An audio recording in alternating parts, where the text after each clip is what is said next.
Hi, my name is Stuart Enright, and I'm going to introduce you today to a novel method for economically harvesting microalgae at small scale. The AlgaMate is a compact, low-cost microalgae dewatering solution that offers an economically viable solution to the practice of sustainable farming. The nutritional benefits of strains of microalgae such as spirulina have been known for decades, but the environmental benefits have only just recently come into focus. With climate change shaping to be the crisis that defines the 21st century, significant momentum has been built over the past decade to change the way we interact with our world. In order to meet the 2050 goal of a carbon-neutral planet, we need to radically rethink the way that we put food on our tables.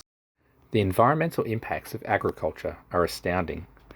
It's responsible for 1/4 of all greenhouse gas emissions, uses over 70% of our fresh water, and causes 80% of water quality issues. It's also the greatest threat to biodiversity on the planet. And frankly, we're running out of space.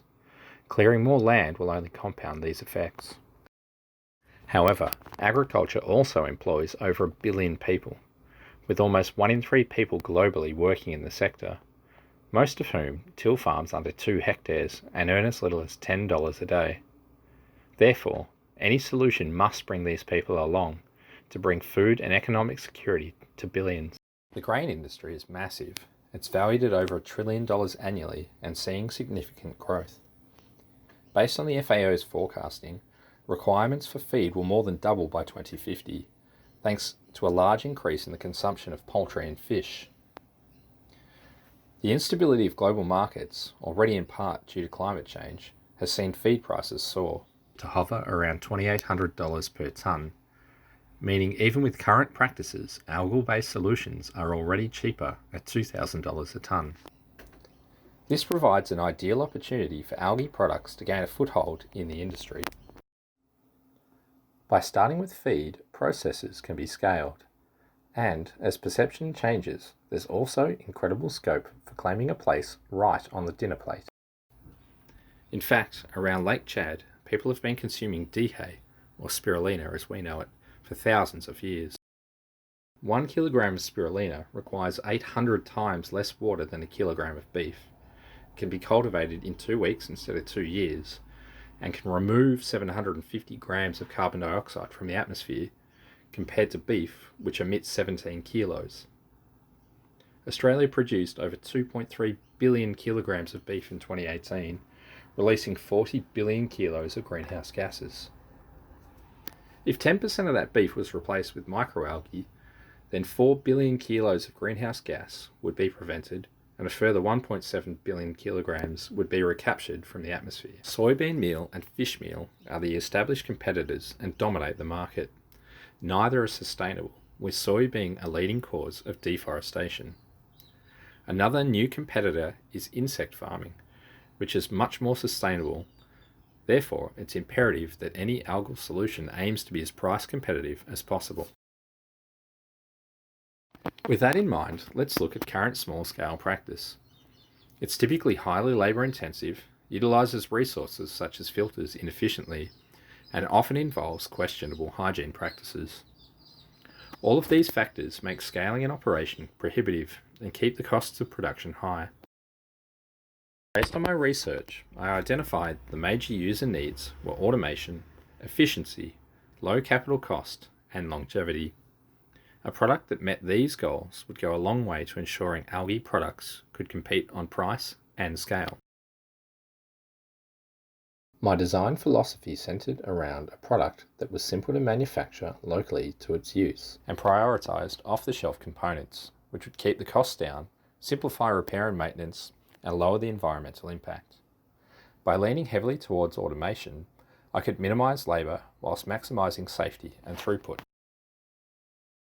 Initially, I explored concepts that would be capable of outputs of over 100 kilograms per hour.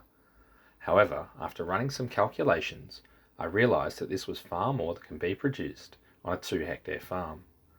They are also likely to be far more expensive than the small-scale farmers I was designing for could afford. So, I pivoted to designing a smaller, benchtop-sized device that was capable of processing around 15 kilograms per hour, This gave a target of 60 tonnes per annum, which is about what we could expect from 1.5 hectares of growth ponds. The in-context render here shows that the devices are Wi-Fi enabled, so can be run remotely. They also feature simple on-off controls on the rear of the machine for local use. A test master plan was developed to ensure that experimentation captured data in line with the requirements of the machine.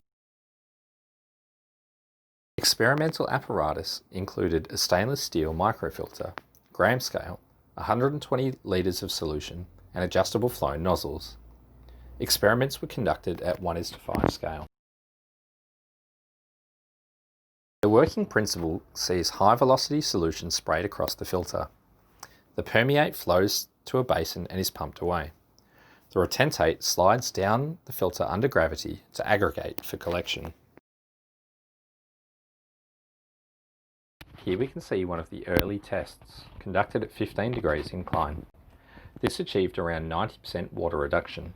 Future tests included limits to prevent overspray. During design for environment consideration, the top 10 most impactful components were identified. Some were designed out of the final product completely, and others were optimised for both performance and environmental impact.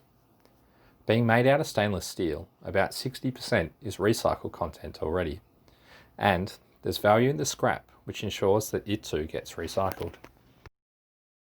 A major contributor to the optimisation was reworking the case. By changing some dimensions, the ideal angle was maintained, but now 2 whole units could be fit onto a 24 by 1200 sheet.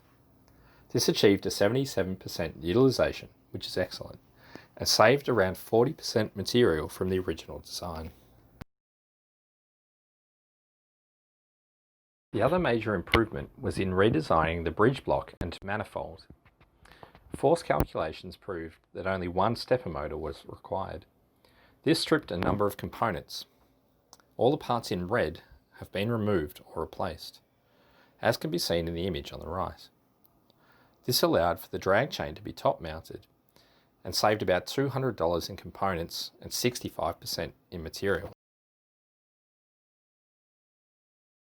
In the explode animation, you'll note the electronics are housed in an IP66 enclosure and are readily accessible.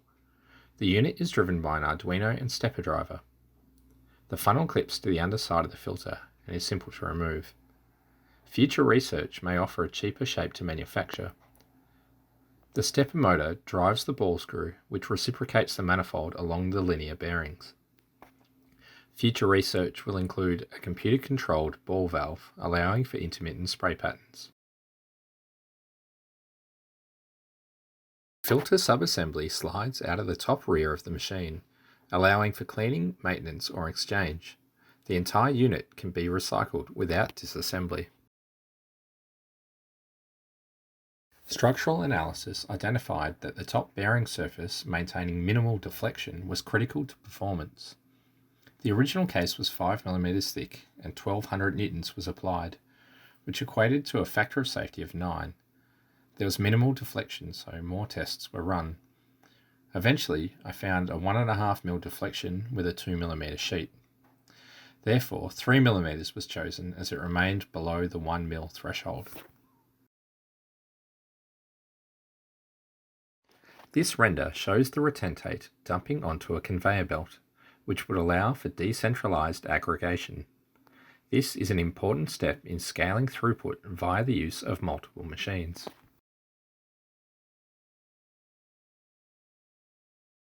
During year 1, the quantity break for components will be 30, trading a higher part cost for lower inventory management.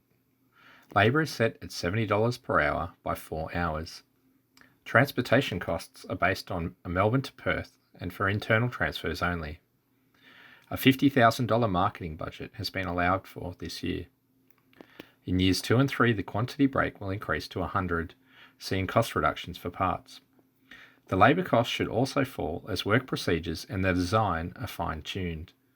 The marketing budget will increase linearly with unit sales. The aim is to turn just under $3 million in profit by the end of year 3. The goal of keeping the purchase price under $3,000 was achieved, putting the machine within reach of around 1 billion farmers worldwide. Each unit should result in approximately 45 tonnes of carbon dioxide being withdrawn from the atmosphere annually, whilst generating around $120,000 in revenue or $40,000 in profit. To summarise, the AlgaMate provides a crucial first step towards a decarbonised future. By arming small-scale farmers with a tool that is simple, safe and effective, we can ensure that the wealth and prosperity of a greener future is shared among all.